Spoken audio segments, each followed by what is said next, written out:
Well, we have a real treat for you today on this program of History Rediscovered. I'm joined by Janet Carville. Thank you so much for being with us today. Janet, you are one of the remaining descendants of the Woodfords. Yes. And we're going to talk about Avon. And in this hour, it's very exciting because we're going to hear a lot about the Woodford farm, but we're going to see some footage that was taken in what year?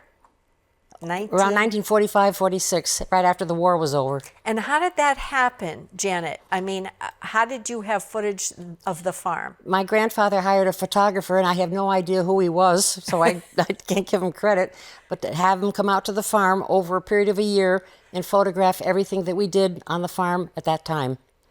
And you know, the one thing about your grandfather, now give us his full name. He was C. Fred Woodford. He was Clarence Frederick Woodford, but he didn't like the Clarence part. He was C. Fred. C. Fred, that's what he went Fred. by. Okay, and when, you know, we're done with this interview part, the viewers at home are going to be able to see the actual footage, but one thing that I noticed was that he rode a bicycle, and he rode a bicycle because he didn't want to drive around in the truck? He didn't want to waste the gas to drive around the farm. He used the bicycle for exercise.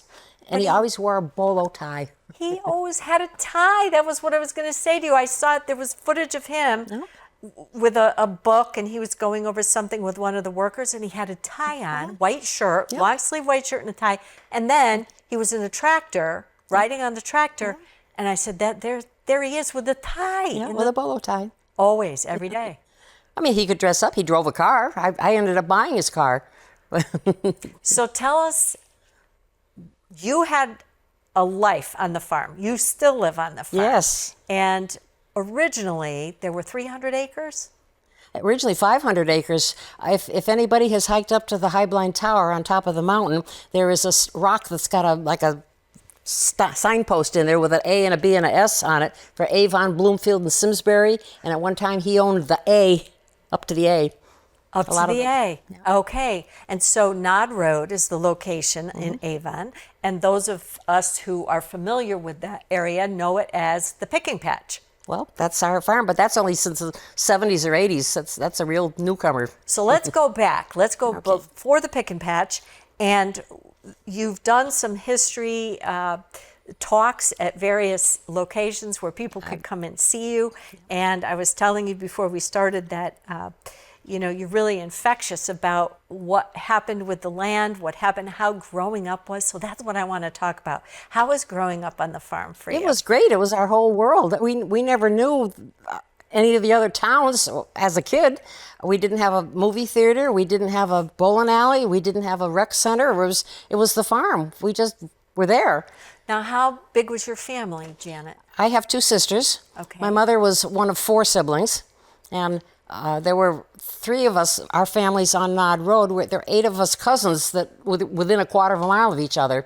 So everybody had a playmate. Everybody had a playmate. Yeah. So you grew up together. Yeah. And did you have responsibilities on the farm at the time? Responsibility is a nice way of saying it. There are things that had to be done on the farm in preparation for the tobacco. The string had to be taken off the end of the lath, and any 3-year-old could pull off the string. So my mother quite often would use that as punishment for something that might have gone wrong at home and go over and string 2 bundles, and she would have me do it in the shed that she could look out the kitchen window and make sure I was doing it. So if you call that a responsibility, I think every process that was on the farm I have done at one point or another. And so when your mom, did your dad work on the farm as well? No, he was a telephone man. No kidding. Mom was the farmer. Well, she was the secretary and bookkeeper. She was. So she didn't get out in the field, but she did all the office work. She had to do all the office work and get everything ready. So it was her father, your grandfather, that ran this farm. And you had a lot of workers.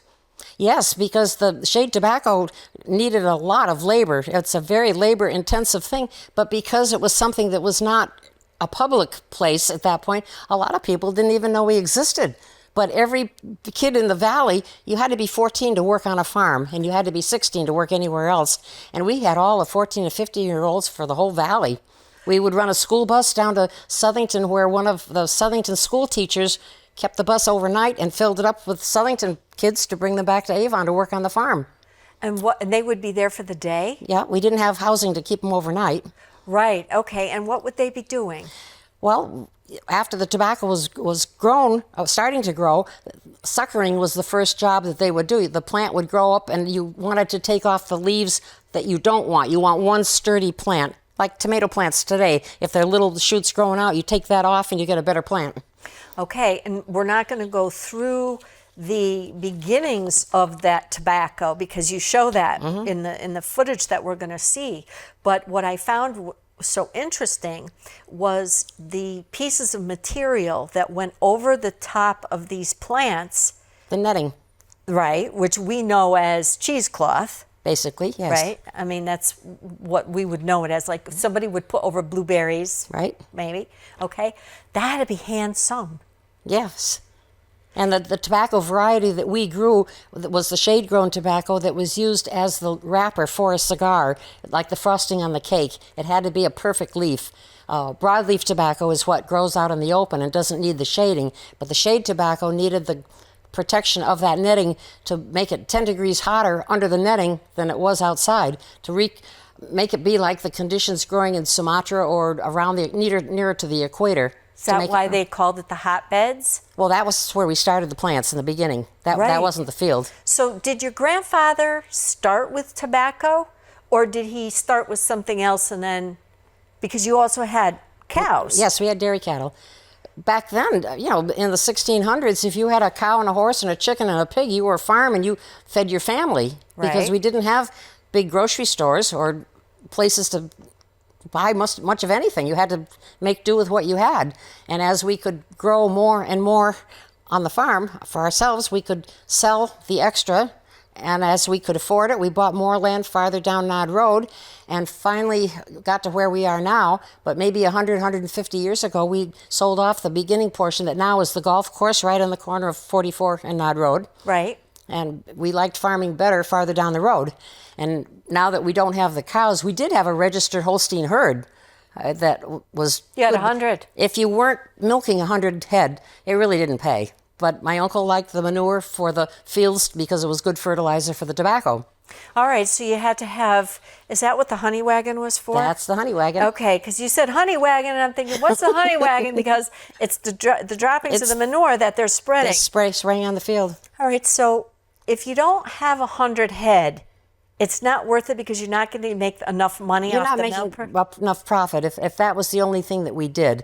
And for years we argued with my uncle to get rid of the cows because as computers were coming into fruition, which they weren't way back then in the beginning, but now you could take soil samples and send them to the experiment station and tell them what you wanted to plant in this certain area, and they could tell you if you needed bone meal or potash or nitrogen or whatever. And now they could add these fertilizers into like a cement mixer, mix it all up, drive the truck out to the farm, hook it to a tractor, and go through the field once without reapplying horse-drawn or tractor-drawn fertilizer rows back and forth to get it all over where we were planting. So let's go back to the cows a minute. Okay. All right, because when your grandfather started, did he start with the cattle? Not with that many. We built up gradually over time. Because that's those cows have to be milked twice a day. Twice a day, 7 days a week. You can't leave. No, you can't. They're there. And wait till you see the footage, you're going to absolutely love it. The cows, when they're coming up the road, you say they know where they're going. They know where home is to go back to the barn. They did? Because we used the mountainside of the farm for pasture land. Right. We had grazing out there, and if it was flat enough, we would get the hay off the field. But we had to find hay for the cows, or you had to buy it if you didn't have it. Right. And so when it was time for them to go, they had to go back in to get milked. Sure. So you had to move them twice a day. So when you moved them, they knew where they were going. They were going back. Yep. And then I think you had a job. I loved the job. When school was out, I could stand on the road and stop the traffic because you don't hurry cows. They go at their own pace. And there wasn't much traffic on that road. Heck, we used to roller skate in the street as a kid because there was no traffic. But the cows would get let into the road and go up maybe 400 or 500 feet and have to turn into the cow path that took them to the barnyard. And quite often we would get another cousin on the other end to keep you don't want the car getting stuck in the middle of traffic. Right. And would they go into the barn, and would they go into They knew which stall was theirs. They did? Mm-hmm. And did you grew up around them? Yes. Cows are wonderful, aren't they? Yes. I just love cows. Grew up on raw milk, the best thing in the world. They still sell raw milk in Litchfield and Yeah. other parts of the state too. And it's funny because I was looking up raw milk for a friend on Friday, and raw milk is not pasteurized, right? And so what about it makes it so nutritious? Everything is not heated to the point where... It's the way God made it. Yeah, and that's what you grew up on. Yes. And so you talked, now those cows have to eat hay. Yep. And they have to have corn. Some grain, yeah. All right. So you explain in the video about the differences with the corn. Can you tell us about that? Because if you drive along and you see a farm area and you see corn, many times it could be cow corn. Yes, if there are cows, or maybe a farmer from another area is growing his corn there. And there's a difference? We wouldn't like that corn? Well, there's so many varieties of what you call sweet corn. A lot of people think there's just 3 kinds of corn, yellow and white, and the combination of the two. No, there's all kinds of difference. And my husband used to get a kick out of planting near the road. He would plant a lot of the field corn for the cows, and in the center of the field, he would maybe plant 6 or 8 rows of sweet corn for the people, for us. And he knew where that was. And people would drive by, and when they would see it tassel out and the silk is good, okay, this is good, they'd stop their car and they'd steal it. They'd have fresh corn, but they were getting the cow corn. That's right. The ones that knew the difference were the raccoons, because Don said, tomorrow night we're going to have corn on the cob for supper, and he would go to pick it, and every one of those segregated plants were stripped. No corn. But the rest, the cow corn was untouched. See, so the cow corn that's not Indian corn. You know No. The Indian corn is multicolored. Yes. You put it on your door in the fall, and it's very hard. I think way back years ago they did eat it, but I don't believe they eat it now. No, but the squirrels like to get at it. Yes. If you put corn stalks up, the bears like to get it. I rode my bike past a cornfield this weekend, and I could see, it was cow corn. I could see inside, there were flattened out areas. And I said, I wonder if that was deer or bear who like to eat that. Yeah. So let's talk about, once that corn is harvested, you had the machinery that pulled down the stalks, brought it up. And is that what silage is? The silage was made, we cut the whole corn plant and we ground it up, stalk and all, and the leaves, and made it into small pieces that we blew into those silos. And that would ferment over time. And quite often we would add molasses in there to keep it from really getting moldy so that we couldn't use it. Yeah, how does that happen that it doesn't get moldy in there? I often wondered that. In the big silos, do they have things that turn, paddles that turn? There's like not a paddle, but a oar or something that would go around, and you could lower it down as the corn was put into the chute that brought it out into the wagon so that you could put it in the barn or feed the cows. Right, and then if you added molasses, they must have loved that. It was like, and sweet feed. Once in a while, I get a little tipsy, or we put them out in the spring early in the field when the wild onions were coming up, and they would eat the onions. And there was one hurricane season where the cows were stuck up in the field. We couldn't get them back to the barn in time. Well, this is before my time, but the story goes that they were eating the apples that had fallen, and the poor cows were so drunk they were falling over, and they couldn't milk them for 5 days until nature straightened them out, and then we could get the milk again. Yeah, because of all the fermented, Sure. And let's go back to the silo a minute, because I found it fascinating. Your grandfather had the silos that were made out of concrete. The 2 that we made. And the fact that you didn't have a cement mixer to come in and pour this thing, how did it happen? I don't know if they had them or not. I know right near Nutmeg here, there's a cement place where you can get all the cement you need. Yes. And they didn't use it. They had a power takeoff from the tractor that would keep the cement mixer, the little one, not much bigger than a wash tub, and you'd mix up one batch and put it in the wheelbarrow and dump it in a pail and take it over to where the silo was being built, and somebody would take it on a rope all the way up as high as it had to go. And they made forms because it looked like In squares. Squares. Yeah, because it would, if it was liquid, it was to pour out on the ground. Right. You had to contain it somehow. Put it there, and you were explaining that he was spreading salt. That keeps it from curing too fast. You don't want it to cure fast, you'll have problems. Right. What was your grandfather's background? He grew up on the, well, he had other things before. His uncle asked him to come to help with the farm. It's been a family farm, but not father-son all the way down, because my great-great-uncle didn't have any children. But he had siblings that had children, and my grandfather was in New Britain working for a truck company at one time, and then his uncle called him and said, "Come on to the farm, Fred, we need your help." And that's when I think my mother was 5 or 6 years old when she moved to Nod Road. She was in Simsbury when they lived in Simsbury at the time, and came down to the farm, and she'd been there ever since. So you own that area. I mean, Nod Road has been in your family Woodford country. since Almost 400 years. Yeah, 1666. I said to Janet, what happened in 1666? And you explained that, your grandfather's family came and settled in that area and decided to build, and some of the homes are still there. Oh, yes, yes. That were original, where you grew up, is still there. Yeah. Not in your family, though. A lot of the house, well, it's since been sold, but a lot of the houses are well over 100 years old.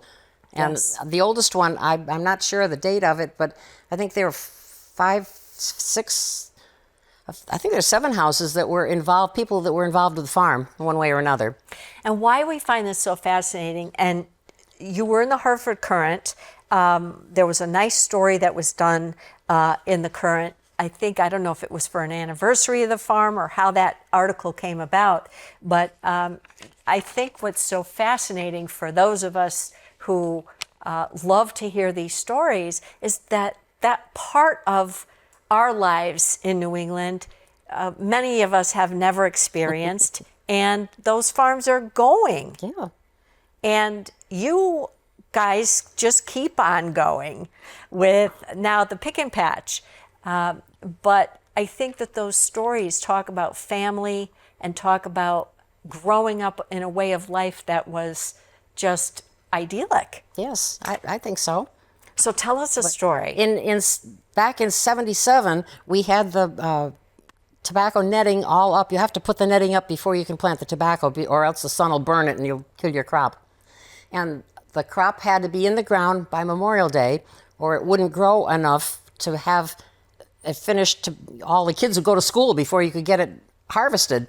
So we had to have it in the ground by Memorial Day. And May 7th of 1977, we had 7 to 8 inches of heavy wet snow.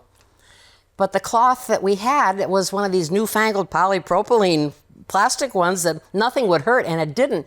And it carried the weight of the snow, but the supporting wires overhead got bent and broken. We had overhead irrigation pipes that bent in half, and the weight of the snow, the cloth held, the cloth was good, but the snow was so heavy that it broke some of the poles in the field that were supporting all this, and even the corner dead men that are the anchored, pulled those right up out of the ground. We had about 3 months of day and night work to rebuild our fields, and we had 3 weeks when the crop had to be in the ground. So we scratched around, and we ended up out of 60 acres that we thought we were going to plant. We could only plant maybe 10 acres, and the rest was, forget about it. And so my husband was pulling out what hair he had left, and he said, well, in early June or so, the cows are out to pasture most every day, and we've usually had the first cutting of hay about then, and then the hay has to grow before you can cut it again. Did you get 2 or 3 seasons? It depends on the weather, how that helps you. Yep. And then when we finally had the tobacco ready to go, that's planted by Memorial Day, and you have to wait about 6 weeks before it can grow a little more, before you can do something else to it.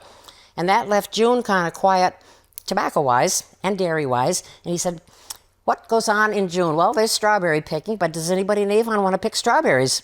So he planted 2 acres, a very conservative amount, not being sure did anybody want to pick strawberries or not. And the next year, when the strawberries were ready, we ran a little ad in the Penny Saver magazine that came around, and it was C.F. Woodford & Son, because we didn't have a pick and patch name at that point. Saturday morning, 8 o'clock, come and pick your own strawberries. Well, by 20 after 8, we had the police there because we had 200 cars all around the farm, and there wasn't a red berry left anywhere. And he says, I think they want to pick. I think they want to pick. They did. And so he expanded. He planted more strawberries, and then, what else can we pick? What else can we pick? And we had started a little greenhouse because we would use that for some of the tobacco plants or other things that we wanted. All right, lettuce is an early crop. Peas are an early crop. We could get these in. Well, one thing mushroomed, and it kept growing and growing, and we added blueberries and raspberries. That's since been flooded out. It's about, we don't know how much longer we can keep going, but we're going to give it a good shot. How many acres? Well, from the 500 that there were, 75 years ago, we're down to about 75, 80 acres now. That's a lot. That's a lot. The whole east side of the Nod Road has been sold off, or we didn't need the pasture land. We didn't have the cows. It's all been building lots. But the west side is all floodplain, so you can't put houses up there. No. Now tell us, we're going to talk about Don, because I think this was a romance that happened on the farm. Am I right? I knew him. We went to school together. So he was from the Avon. Yeah, as were his parents. Worked at the farm. Yeah. And that's how you met. Yeah. And then when you married, he decided he wanted to work and continue his work on the farm? He was working on the farm. The whole time? Yeah. He had gotten married. I had gotten married, and we went our separate ways and had our families, and both our marriages seemed to tank at one time, and I needed a job, and my mother said, I would go back to playing bridge with the girls or maybe getting in the garden club, but who could I have to do the farm books? I said, what'd you send me to college for? So I took over the farm books, and then all of a sudden I was his secretary. Because when we grew up as kids, we thought everybody had a desk in their dining room. I mean, this was just the way it was. And every day, my grandfather and Uncle Chet would come by and empty their pockets of papers of deliveries or things that had happened during the day to my mother, who was the bookkeeper, to sort it all out. Well, after she stopped doing that, Grandpa and Uncle Chet would come to my house when I was doing the books to give me the papers. And Grandpa had retired to Florida, but Don was then bringing... He did? Yeah. And when he finally retired, he went to Florida, but he was on the farm quite a long time. Yeah. And so Don and Uncle Chet would come up to the house and bring up the papers of whatever they needed for the day, and that one thing led to another. One thing led to another. And a corporate merger was appropriate. A corporate merger was appropriate, and so was the love of this land, the love of the farm. You handled the books. You knew what the business end of it was. He knew what the ground end of it was. It's an awful lot of work. Farming is a way of life. It is, yes. But there's so many when you said your grandfather retired to Florida, I'm thinking, why would he go to Florida? But he was in his 80s when it happened. Yes, he deserved to lay in the sun and not have to worry about a darn thing. Yeah. And he probably didn't do any gardening when he was down there. No, he played bridge. But, there's nothing like New England. And you have kept this going. And I loved it. you still do. And you're still keeping it going, and you're sharing it with all of us. And what happened was Janet brought in some footage from 1945 that we talked about. And I watched it. And it was for her own private use. And I watched it and I said, this is just fabulous. These are stories that make up the fabric of Avon, and this is stuff that nobody has a chance to see. Now, when we go to the picking patch, we have a different experience, which is a wonderful experience. You offer a lot to the public there, and folks know about that. But what made that land what it is was every blood, sweat, and tear that came from the people that you're talking about. And we're going to see even the sheds being put together. How many sheds, how many tobacco sheds did you have? At the peak, we had 16 tobacco sheds. And you didn't mill the wood on your property. You had it. No, we would cut down the trees. We had a lot of trees on the mountainside of the farm. And we would take those trees to a lumber mill in Bloomfield and tell them how many board lengths of what kind or how thick or whatever we needed. And then we'd bring it all back home and erect our sheds. The tobacco sheds are basically empty. It's just a whole bunch of trusses and boards where you could hang the tobacco because it had to be hung up so it could be dried and cured properly. Right. And who was the biggest buyer of your tobacco when you sold? Because you were the cold leaf, right? Or the for the cigars? We were the wrapper. Okay.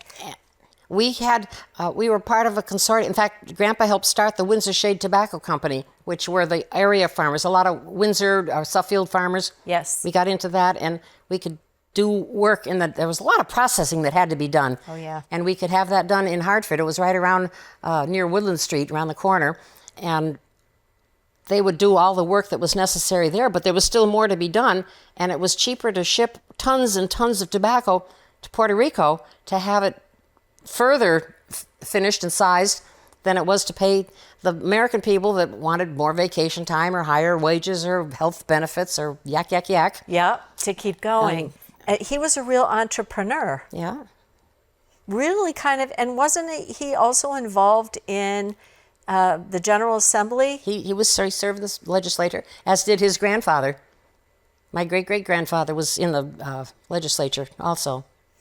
So we now have to turn you over to be able to see. Jenna is narrating the pieces that you're going to see now on the Woodford farm. I want to thank you so much for sharing this with us and for coming in and telling us and just kind of bringing us back to a time that was joyful. We see you as a girl in some of this footage, riding your bike and, kind of hanging out with as processes of the farmer going and learning, and what a wonderful way to grow up. And thank you so much for sharing it with all of us. Thank you for having me talk with you.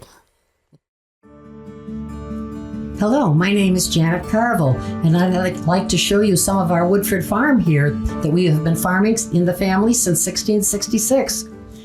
There's the dairy barn in the background, and we're cultivating some of the corn that we've grown for the cows. That's my grandfather's residence, and there's my grandfather, C. Fred Woodford. He always rides his bicycle around the farm because it doesn't take as much money to use it as it would to drive a truck. And he's talking with the foreman, checking the times of the people that are working here. That's my uncle, Chester Woodford, and he's going to take a load of lumber to the mill in Bloomfield to have it cut for the dimensions of the wood that we need to build another tobacco shed. We didn't have any of the modern conveniences, but this is how they had to load these logs of the trees that we cut ourselves on our own property and had to get them on the truck. We didn't have any heavy-duty equipment to do it, and you'll see the hard way of getting it up on the truck. When I show this to other people, I say, help me push. Come on, push, get it up. And they do. Of course, somebody could get killed, or she would probably have a fit if they could see what was going on. But they would load the truck up with all this lumber and then take it to Bloomfield. This has since become a housing development up there where they used to have the field. We had many trees on the farm, on the mountainside of the farm, so we had plenty of lumber.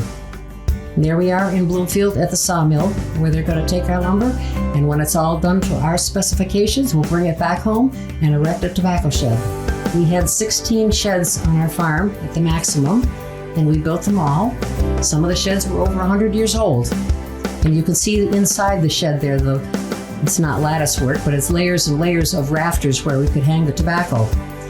We didn't hire a special carpenter to do it. All of our men were very adept at doing many different jobs, even painting. Now we're cutting the hay. We had cattle. We had about 100 head of Holstein, and we had to bale hay for them and have to turn the hay over to make sure it's dry. You don't want to bale wet hay. That only causes problems and catches on fire. This area is up and back where some of the houses after Woodford Hills and Hazen Drive are. There's the tedder turning it over, and three of us cousins, I'm in the middle, we ride our bicycles, and the photographer said, go very slowly. Well, you can't ride a bicycle in the sand, and that's why we're all wobbling at the end. You can't ride a bike in the sand. Here they are baling the hay up and back of where I live now. The hay has been cut, it has been dried, and the machine will pick it up and condense it into a bale and push it out the back, where other people are picking it up, putting it on the truck to take it to the shed. And 3 of us cousins are riding on the hay baler. Once in a while, we'll pick up a snake or 2 and bale it, but that's part of farm life. We were lucky enough to use our own hay. If we didn't have enough for some reason, we would have to buy it because the cows needed it. We had about 100 head. This is all backyard now for houses. It's not the field anymore. But we sure had fun sliding our sleds down the hill while it was there. We're going to put it up that fancy conveyor belt to go up into the hayloft. Years ago, they didn't have that, and they had to heave the bales up high enough to get them up in the hayloft. Of course, we cousins would have to help. It was fun to play tag and hide and go seek in the hayloft, much to my uncle's distress. Yes, we had kittens on the farm. Many people would have too many cats in their home, and they had too many litters, and they would bring the cats over to the farm because they would keep the mice that might be in the grain room in tow. And they had God's great big litter box out there. We could give them a pan of milk if needed to, and anybody wanted a cat, they could come and get a cat. Anytime we needed one, we'd go over to the barn and get a cat. Here we are getting ready to plant some, looks like corn. We had 2 workhorses. We had a few tractors. There's an old Farmall tractor. And that bar to the right of the wheel is marking the next row, because if the rows aren't the size between the wheels of the tractor, we're going to be plowing up anything we tried to go over.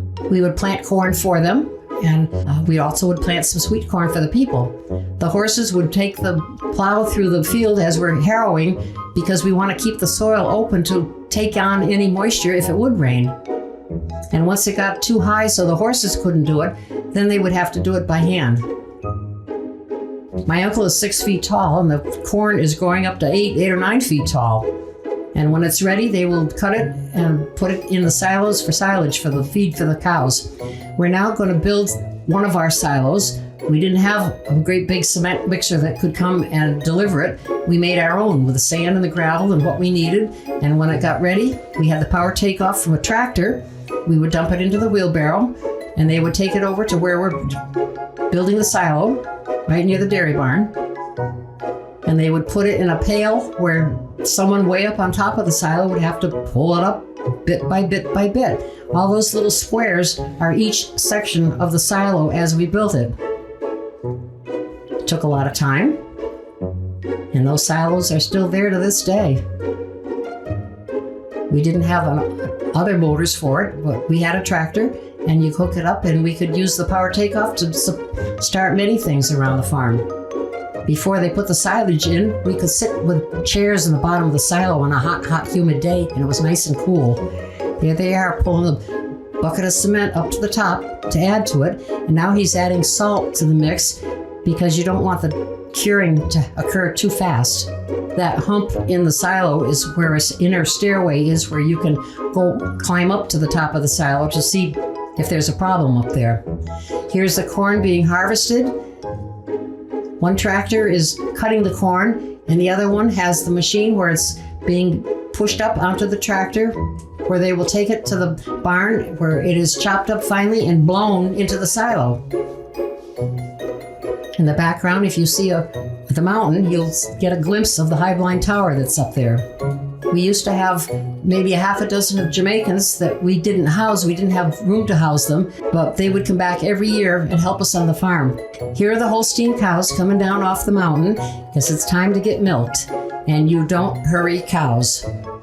That little tree that's being supported with 3 stalks is now a huge, huge tree. Now they're going onto Nod Road, and they will go up to the other end of that field where they will take a left and go in. You can see the silo in the background. The dairy barn is right next to it. And you can't hurry the cows. They'll take their own sweet time. And they know where they're going. And when they get into the barn, they know which stall is theirs.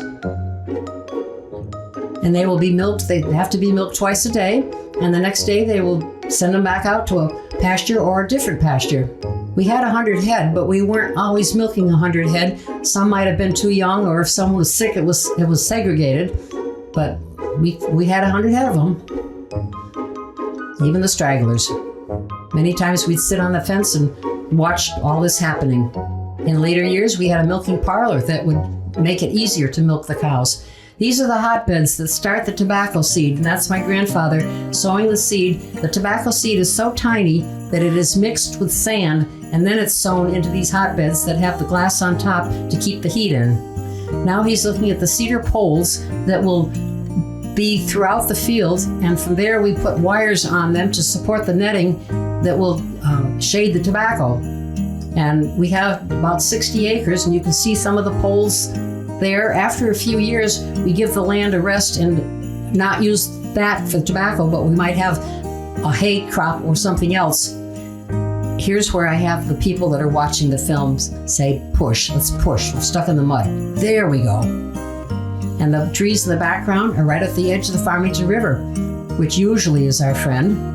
But right in the spring when it's plowed up, we didn't have post hole drillers. We had to dig each hole by hand. A bed is between one pole and another pole. All done by hand. Put it in and go on to the next one. And now they're putting the wires on the top that will support at that time, the irrigation pipe, the small ones for the crop, and the netting that goes on top of it. If you don't have the netting before you plant the tobacco, the sun will burn the leaves and it's no good. There's the Avon Mountain in the background.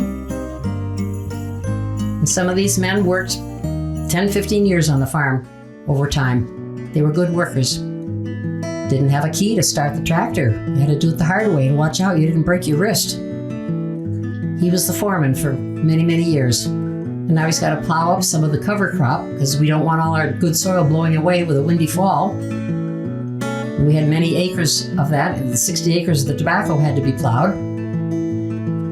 And nothing smells better than the rich soil being turned over. That was a nice smell. And when they got to the pole rows in the fields, they would use the horses because the tractor couldn't get around that well. Those two horses did so many different jobs on the farm. That's the honey wagon, where the manure from the cows is spread onto the field because it was good fertilizer. And that's my grandfather's house in the background. Those little bitty seeds that were mixed with sand are now growing, and they will grow so thick that you'll be amazed at how thick they get when they're 4 and 5 inches high.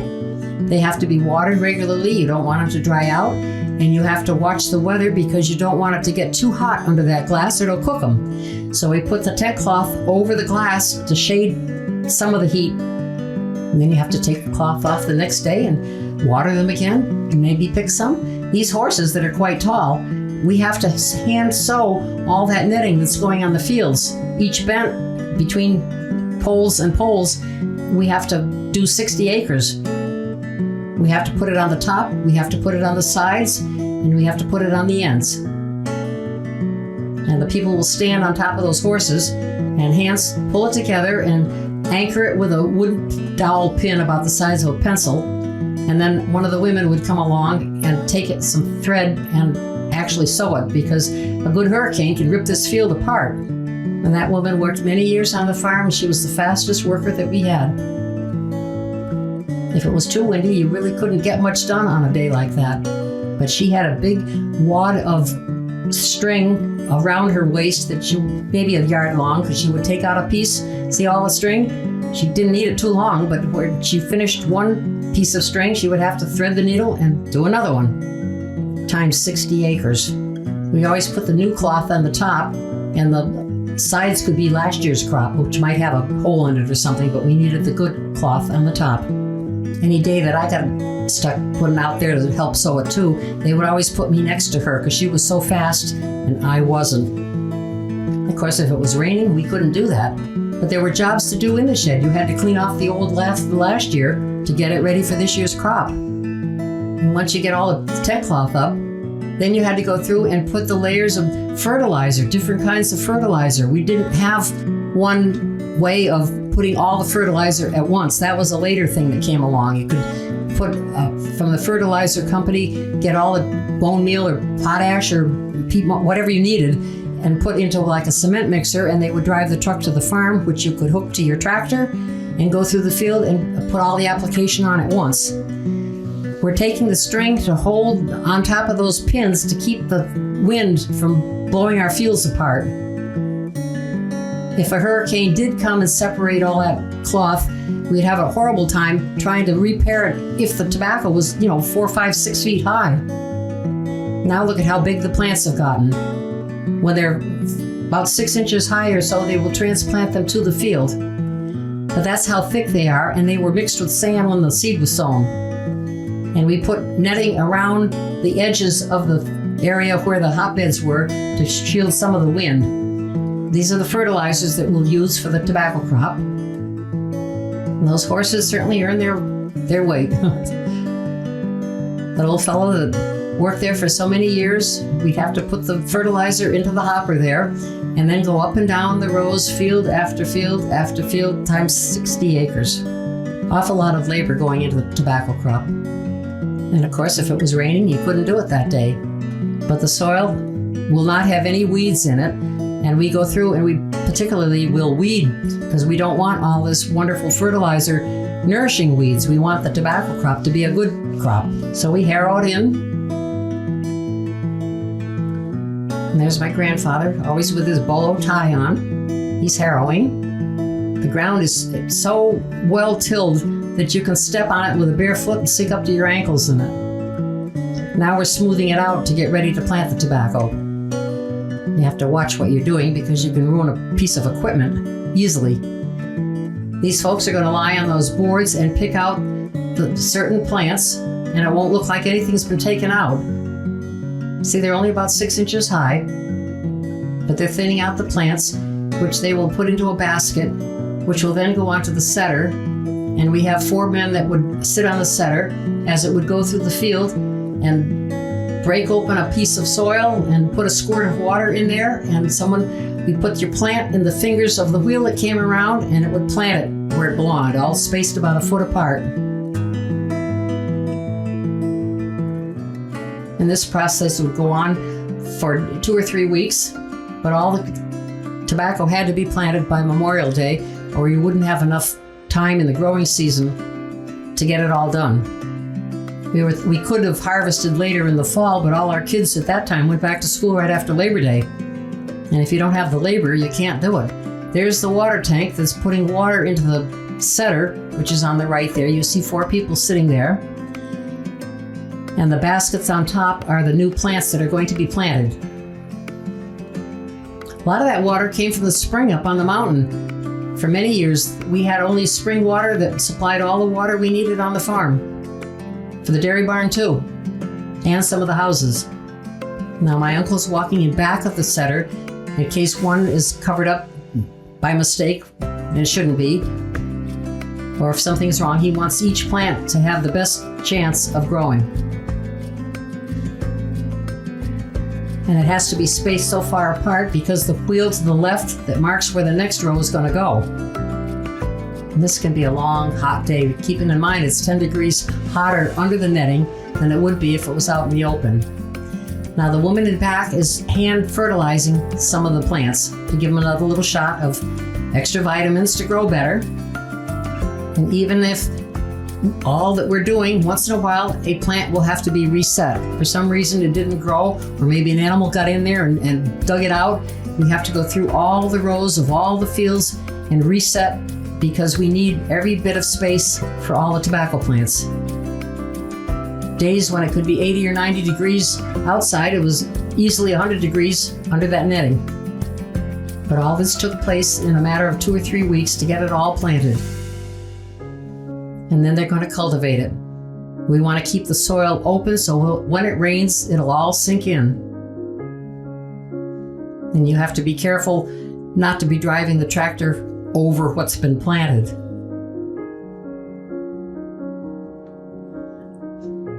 And this goes back and forth for 60 acres. It can get boring to see so much time spent on it. Now the folks are in there with hose because they're chipping at any little weeds that might grow. They want to take the soil and build it up against the plant to give it a little firmer base. This tiny plant is going to end up being 8 feet tall, and it's going to need some more support to help it not fall over. So they go through to every plant, hill it up a little bit, and take out any weeds that might be in there. Very labor intensive. We didn't need too many of the kids from high school at that time because we hadn't started harvesting the crop yet. They're still getting in there to cultivate some more, keep the soil open, and hill it up some more as the plants are growing. On a real hot day, you can watch that plant grow. That plant would grow 4 inches in one day on a real hot day. And as we needed more and more workers, we would hire more and more workers. Here, these horses now are getting in there because the plant is too tall to have the tractor get in there. And now they're suckering the plant. You can see in the row where they've picked off the side shoots that want to take energy from the main plant and throw it away. They want one straight plant in the middle that'll get the best leaf. If you've got a real bushy plant that's got 4 and 5 little shoots coming out of it, nothing will be that good. You get one good plant. And yes, they even get a break once in a while because it gets hot. There's the Farmington River that's been our friend. We would irrigate from that, and one summer the river was so low we had to move the irrigation pipe out into the middle of the river, and the men rolled up their pant legs and walked out there and never got their knees wet. But they would flood. This is the only way we could irrigate at that time. Flood the row, and when that row was done, they would pick up a section of plant of pipe and then go down the next couple of rows and fill it up with the dirt that would keep it from staying in the row where we wanted it. But this method would only go about half the field, and once they got the whole field irrigated, they would have to break down the whole system, take it all around to the other end of the field, and start from the other end to get it down, to get it all done at once. That was before we had the overhead irrigation where the pipes would be overhead, and they had small sprinklers on top, and that was great. You didn't have to go down in the rows like this. But see why we needed the soil so freshly tilled so it would all soak in. But every time you see it, the tobacco's getting higher and higher and higher. There's Avon Mountain in the background.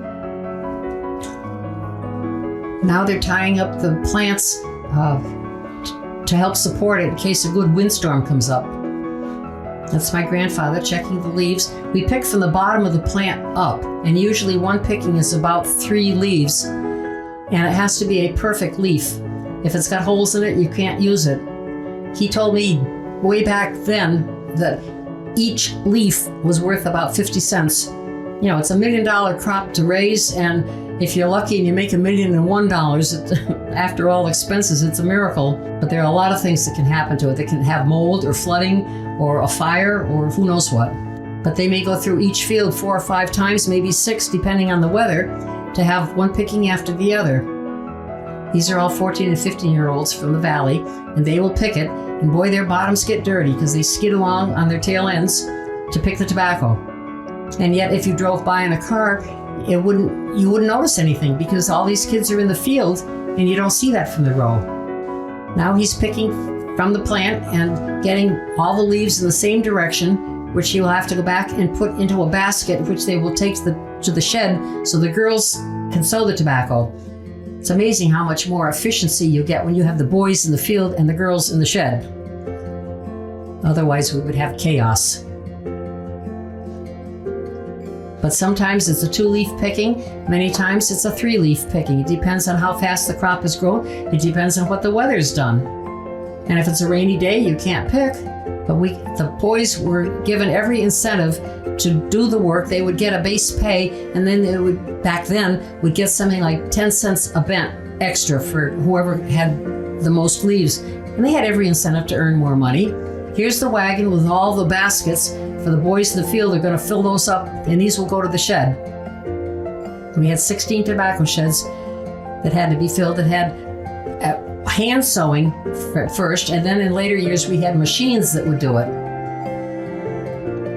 But this is back in the days of the hand sewing. And when I got stuck over in the shed, they would put me next to that woman that was the fastest one to do it, and I was the slowest one. I guess that was to keep an eye on me. But look at the mud on the backsides of all those kids. My mother said, "You'll never work harder for less money than you will on the farm." And boy, she was right. But those leaves are nice, healthy leaves. Put them all in the basket the same way.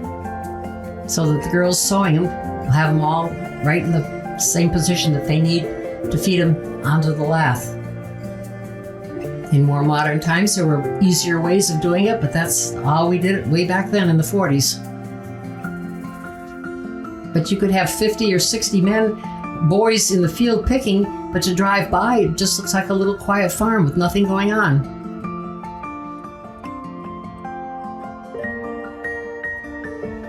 And they had to be careful not to bump into the leaves to break them. They could break easily.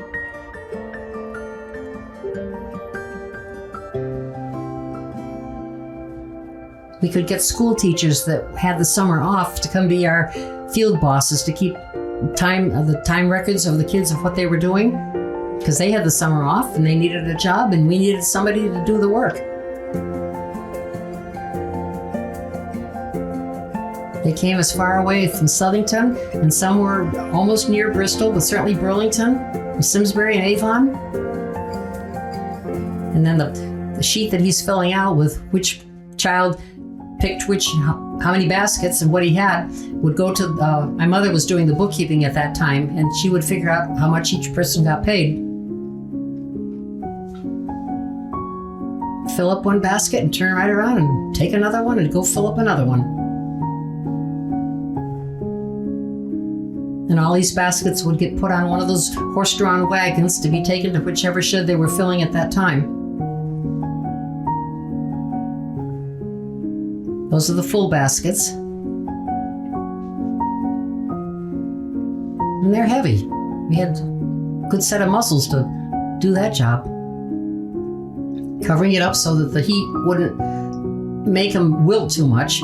There they are in the shed sewing it, each lath one at a time. Put 2 leaves together, sewing them on a needle, and when you get about 22 or so pair on the lath, you tie the other end and turn around and hang it on the rack, where other men will take it off the rack and hand them to the men up on the rafters that are hanging from the top down to fill up the shed. The leaves can't be too close together because they have to have air go up to dry out the nicotine tar that's in it. They will start fires in the shed after the shed is filled and go on to the next shed. Now after the 4th or 5th picking, at least you can stand up and pick. But they're still only getting about 3 leaves off each plant. And when it's time to quit, you mow down the other plants because they've used all that good fertilizer, so we plow it back into the soil to put some of the fertilizer back in. It's a good sign autumn is here when they start knocking down the tobacco. All 60 acres. They'll have to knock it all down and then they'll have to chop it up in smaller pieces so you can get at it. Now all this tent cloth that we put up in the spring has to all come down, one bend at a time. You have to either cut the string that's sewn it or pull out the wooden pegs that are in there and get each section as it comes. And you'll see on the wagon there's a big wooden case that has no bottom, and they layer the cloth in there where they can bind it into a bundle, and they will put a tag on which field it came. Was it top cloth or was it side cloth? And they're filling it into that big wooden box that you see that has no bottom to it.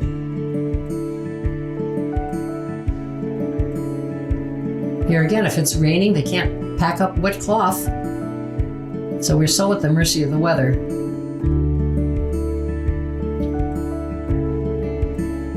See that box on the tractor? There. Then they can pick up the box. They got a whole bale all ready to be stored in one of the tobacco sheds for the winter. Now they go on and fill up another one. They'll put a tag identifying which field it came from. And by now, all of the pickers have gone back to school. Or the boys will probably be through. Usually we all end up within a day of the boys picking and the girls sewing it. This is over in the center of Avon where the railroad tracks went right through the center of town.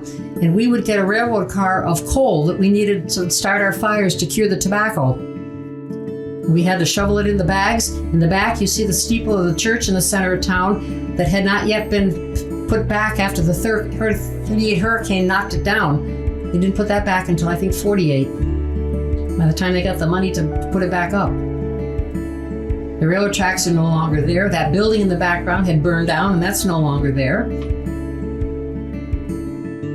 But they had special carloads of coal that we would buy.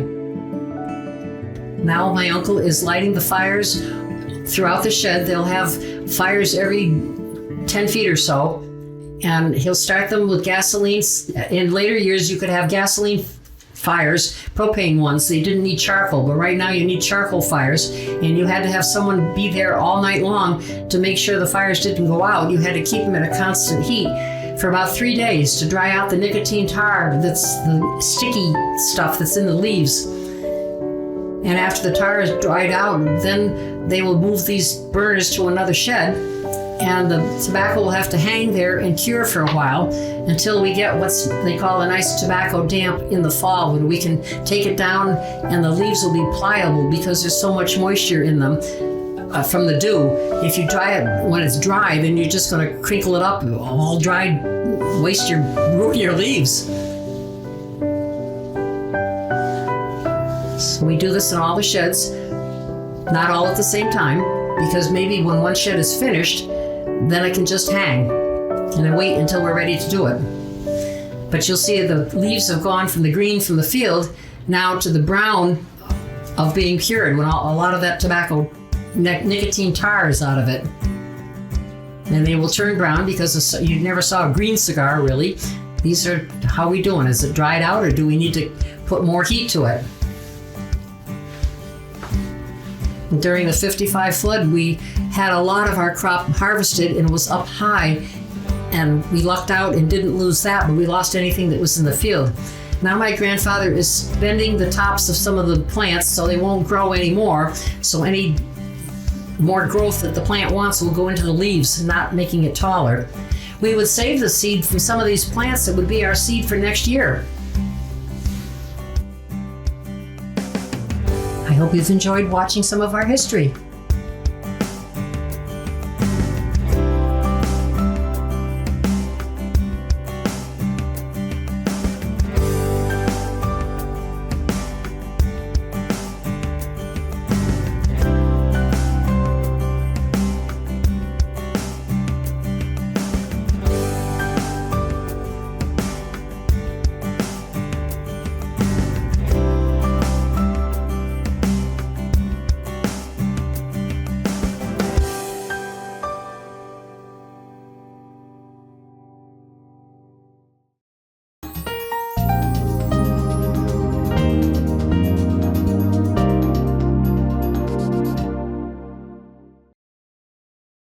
Nutmeg TV has been providing community television for over 30 years. We needed some studio upgrades, and Ion Bank believed in us. As a result of Ion Bank's financial help, we've been able to help others move on in a field that's difficult to get experience in. You're working with partners who understand who you are, and Ion Bank does that. They walk with us every day. It's community banking at its best.